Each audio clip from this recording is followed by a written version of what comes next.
What happens when the man known for turning pain into comedy finally stops laughing? What happens when Jim Carrey, Hollywood's wildest smile, the king of absurdity, looks across a daytime talk show table and realizes no one in the room truly understands what he's trying to say? Before we dive in, if you live for raw celebrity moments, on-air breakdowns, and shocking conversations that spiral out of control, subscribe to Talk Flair right now, hit like, and drop a comment, because moments like this don't just happen, they erupt. The studio lights were unforgiving that morning. Bright, sharp, exposing everything. Jim Carrey sat at the View's long glass table, his fingers lightly tapping the surface, a half-smile stretched across his face. To the casual viewer, he looked relaxed, playful even. The same Jim audiences had watched for decades, twisting his face into rubbery shapes, cracking jokes that hid something darker underneath. But the audience could feel it. Something was off. Jim hadn't bounced in with his usual manic energy. No exaggerated bows. No impressions. No goofy noises. He nodded politely, offered a few smiles, but his eyes were tired. Heavy. Like a man carrying too many thoughts into a room that only wanted punchlines. Whoopi Goldberg introduced him with her familiar warmth. We're thrilled to have Jim Carrey with us today. Actor, artist, thinker. Jim chuckled softly. That's one way to put it. Light laughter followed. Joy Behar leaned in next, papers in hand. You've been very outspoken lately, Jim, she said, eyebrow raised. About politics, fame, identity. Some people say you've changed. The crowd murmured. Jim tilted his head, considering the question. I don't think I've changed, he said gently. I think I stopped pretending. There it was. The first crack. Sonny Hostin smiled carefully. A lot of fans miss the old Jim. The funny Jim. Do you ever feel like your message is a bit much? Jim's fingers stopped tapping. He smiled again, but this time it didn't reach his eyes. I think a bit much is what happens when you say something people don't want to hear. Whoopi nodded thoughtfully. People tune into this show to laugh too, she said. Sometimes they just want to escape. Jim's gaze drifted to the audience. Rows of faces, some curious, some guarded, some already uncomfortable. I spent 30 years being people's escape, Jim said quietly. At some point, you get tired of disappearing. Joy laughed lightly, trying to soften the tension. But you can't blame people for being confused. One day you're Ace Ventura, the next day you're talking about ego death on Twitter. A ripple of laughter moved through the crowd. Jim exhaled slowly. That laugh, he said, turning back to Joy, is exactly what I'm talking about. The room stilled. What do you mean? Joy asked. I mean, Jim continued, voice calm but edged now. Every time I say something sincere, it gets flattened into a joke. Reduced to, oh, that's just Jim being weird again. Whoopi leaned back in her chair. Well, you've built a career on weird. Yes, Jim replied, eyes locking onto hers. But weirdness doesn't cancel out awareness. Sonny attempted to redirect. You've said before that fame is an illusion. It is, Jim interrupted softly. And so is the version of me people want to freeze in time. The audience shifted uncomfortably. Joy glanced at Whoopi, then back at Jim. But Jim, when you sound angry about it, people start to tune out. They say, why is he so bitter? That did it. Jim laughed, not his usual booming laugh, but a sharp, almost pained sound. He leaned forward, palms flat against the table. Bitter, he repeated. You think this is bitterness? The smile vanished. No, Jim said. This is clarity. Whoopi frowned. No one's attacking you here. Jim's voice rose, not loud but unmistakably firm. You're not listening either. A hush fell over the studio. You're turning this into a character analysis instead of hearing what I'm actually saying, Jim continued. This isn't a phase. This isn't bitterness. This is me finally talking without a mask. Joy shrugged slightly. Well, maybe people don't get it because you're not explaining it clearly. Jim stared at her. Really stared. Then he said it, slow, deliberate, and cutting straight through the room. You don't get it, do you? Gasps echoed from the audience. Sonny's eyes widened. Sarah Haynes pressed her lips together. A few audience members audibly murmured. Joy blinked. Excuse me? You're hearing words, Jim said, his voice trembling now, emotion leaking through the calm. But you're not hearing the message. You're still seeing me as entertainment. As something to comment on. Not someone trying to wake people up, including myself. Whoopi raised a hand. Jim. No, Jim cut in, turning to her now. I've spent my life being palatable. Making myself digestible. And the moment I stop doing that, I get labeled lost or angry or confused. He shook his head slowly. I'm the most honest I've ever been. The silence was heavy, thick with discomfort and something deeper. Vulnerability. Joy shifted in her seat. Well, Jim, people just want to know, who are you now? Jim looked around the table, then out at the audience again. That's the wrong question, he said quietly. The real question is, why does who I really am make everyone so uncomfortable? No one answered. Not a single word. The camera lingered on Jim's face. Eyes glossy now, jaw tight. A man standing at the edge of something he could no longer contain. And as the tension stretched, everyone in that studio felt it. This was no longer an interview. This was the beginning of a breakdown. The silence didn't break. It thickened. Jim Carrey sat there, shoulders slightly hunched now, eyes flickering across the table as if daring someone, anyone, to actually respond to what he'd just said. The audience barely breathed. Somewhere in the back row, a woman shifted in her seat, and the sound felt too loud. Joy Behar was the first to move. She let out a small, awkward laugh, the kind people use when they don't know what else to do. Well, she said, adjusting her papers, that's a little dramatic, don't you think? The word landed like a slap. Jim blinked once. Twice. Dramatic. He smiled. But this time it was brittle, strained, the kind of smile that warns a storm is seconds away. This, he said softly, gesturing between them, isn't drama. This is me trying to explain something that keeps getting dismissed. Whoopi leaned forward, her voice calm but firm. Jim, nobody's dismissing you. We're just having a conversation. No, Jim replied, shaking his head slowly. You're having a conversation about me. Not with me. A ripple of murmurs moved through the audience.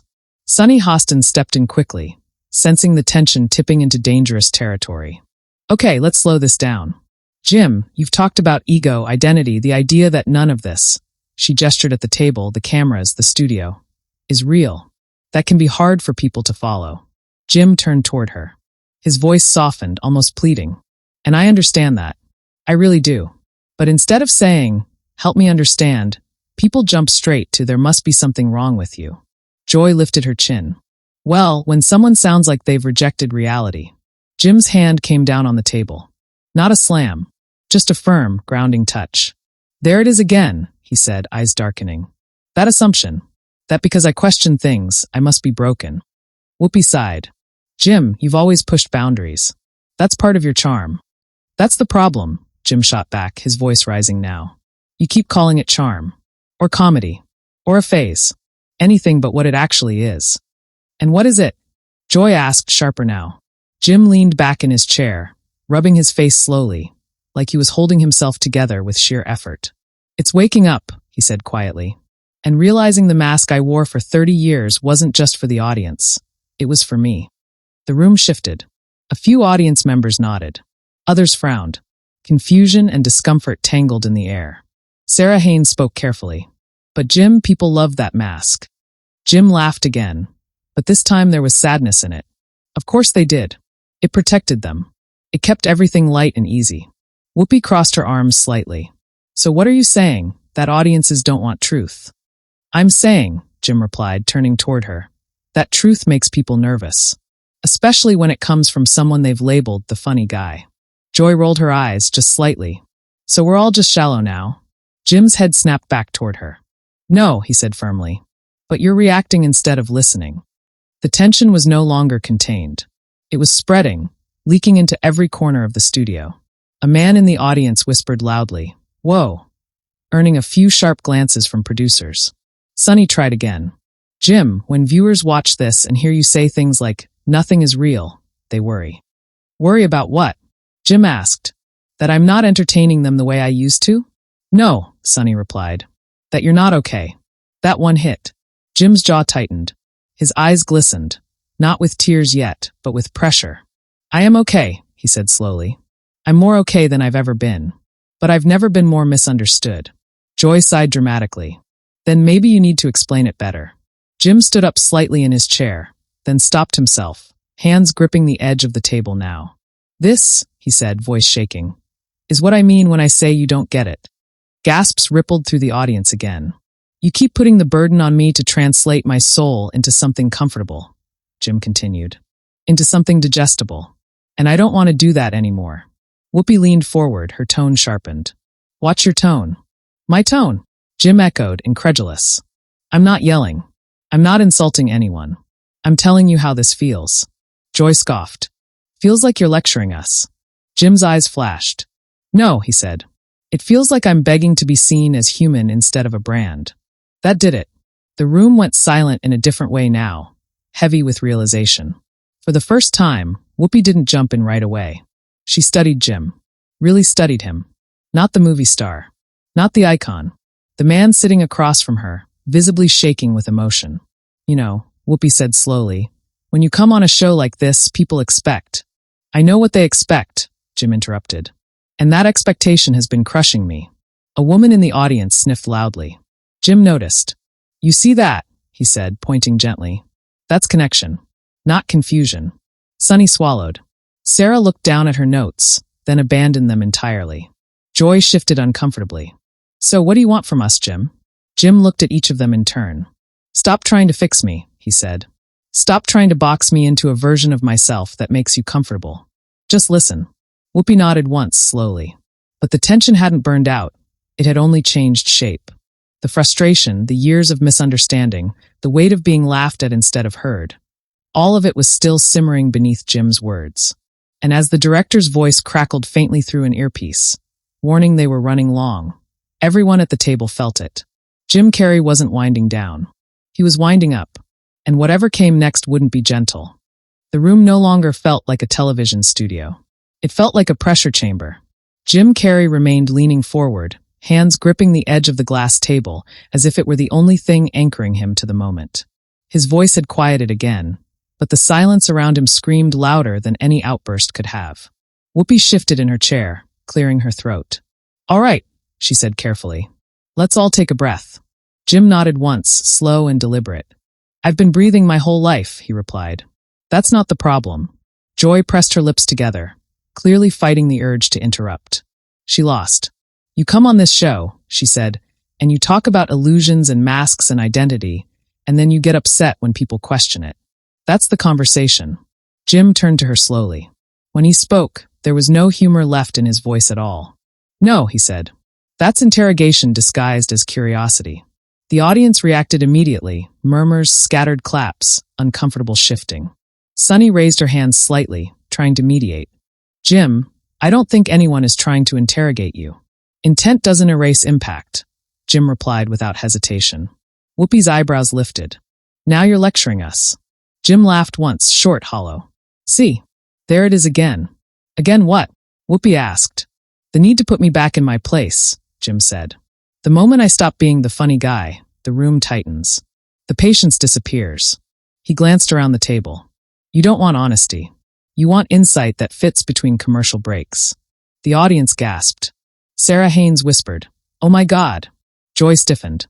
That's not fair. Jim turned toward her sharply.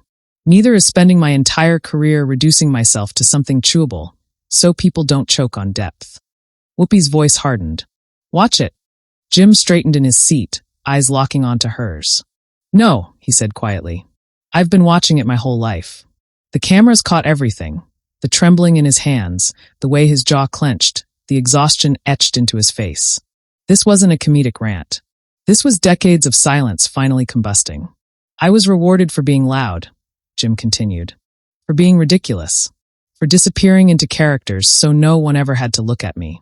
And now, when I finally speak as myself, unfiltered, you all look at me like I've broken some unwritten contract.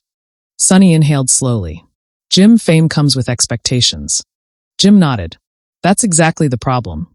He paused, looked out toward the audience. His eyes softened.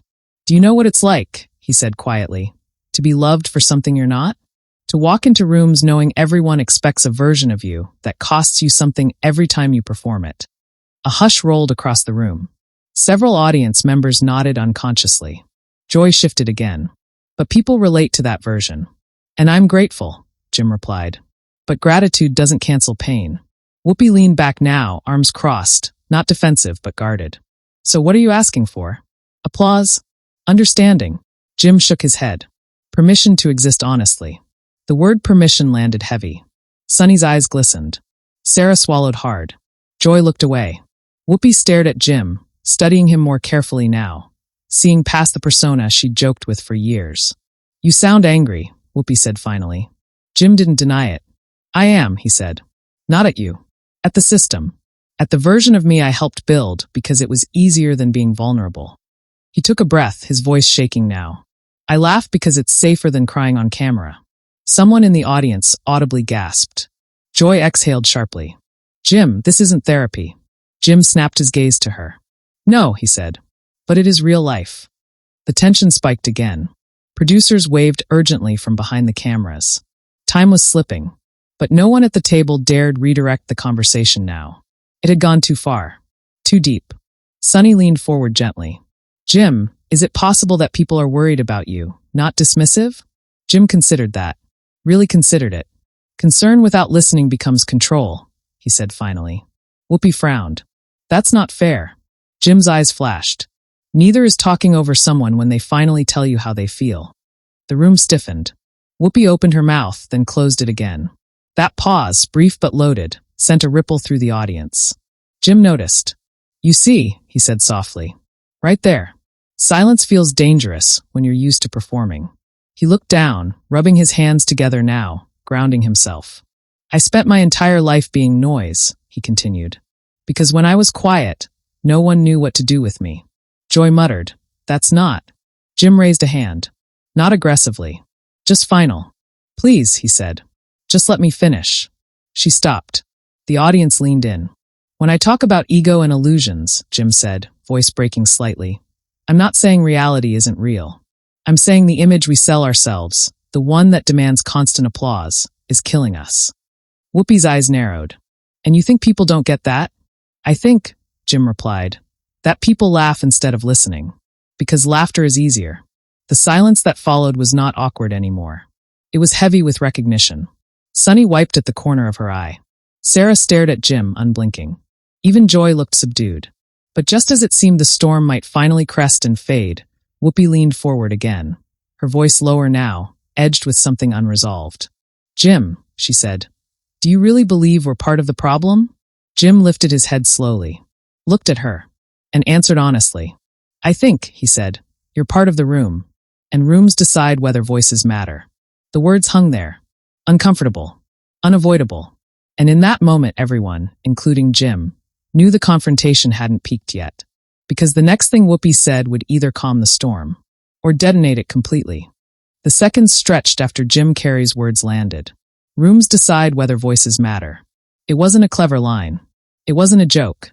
It was a mirror, and nobody at that table liked what it reflected. Whoopi Goldberg didn't respond immediately. For the first time since the interview began, she seemed to weigh her words instead of reaching for them. The audience watched her closely, sensing that whatever came next would lock this moment into television history. Finally, she leaned forward. "Jim," Whoopi said, slow and deliberate, "we're not here to silence you." Jim held her gaze. His voice was quieter now, raw, exhausted. "Then please stop trying to explain me." That hit harder than any raised voice ever could. Joy shifted, visibly uncomfortable. "No one is explaining you," she said, but there was no conviction behind it. Jim turned toward her, eyes burning but tired. "You just did." The audience gasped softly. Not shock this time, recognition. The kind that settles into people when they realize they've seen this play before, in meetings, families, friendships. Someone speaking honestly while others keep trying to reshape the message into something manageable. Sonny broke the silence. "Jim, we hear you." Jim nodded once, grateful, but not satisfied. Hearing isn't the same as listening. That was when the cracks finally showed. Whoopi removed her glasses and placed them carefully on the table, a gesture the audience recognized instantly. This wasn't moderator mode anymore. This was personal. "Let me be very clear," she said. "I've watched this industry chew people up. I've seen brilliant minds collapse under expectations. So when you come in sounding angry..." Jim interrupted, his voice sharper now, emotion finally spilling over. "You keep calling it anger." The room froze. "I'm not angry," Jim said, standing halfway out of his chair now, hands open, voice trembling.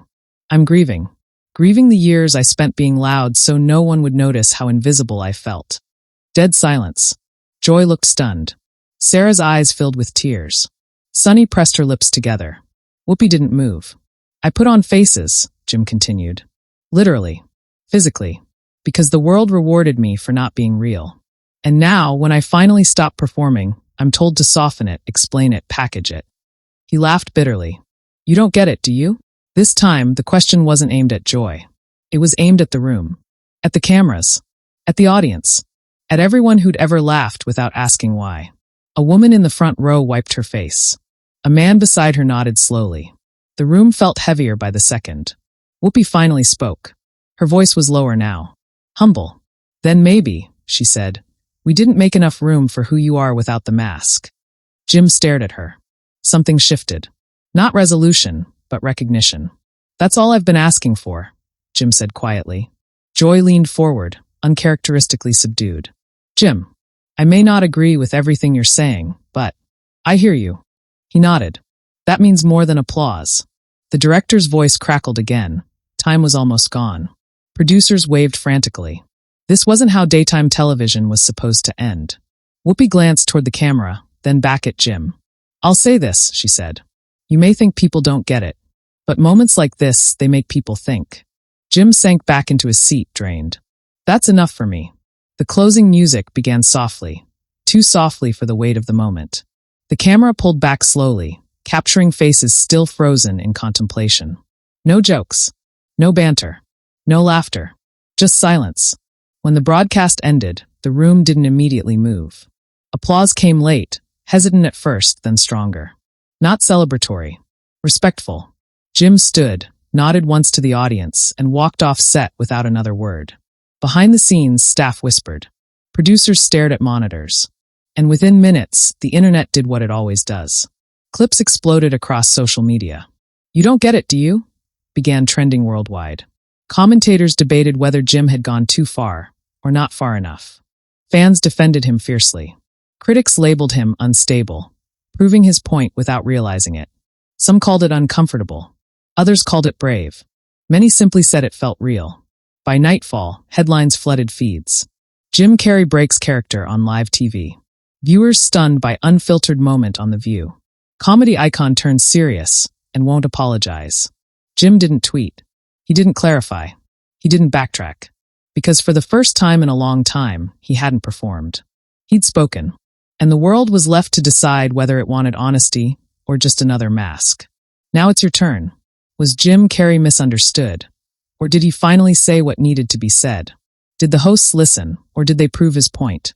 Drop your opinion in the comments. Let's talk. And if you want more raw, explosive, cinematic celebrity moments like this, subscribe to Talk Flair, hit like, and turn on notifications, because the next story might make you just as uncomfortable and just as awake.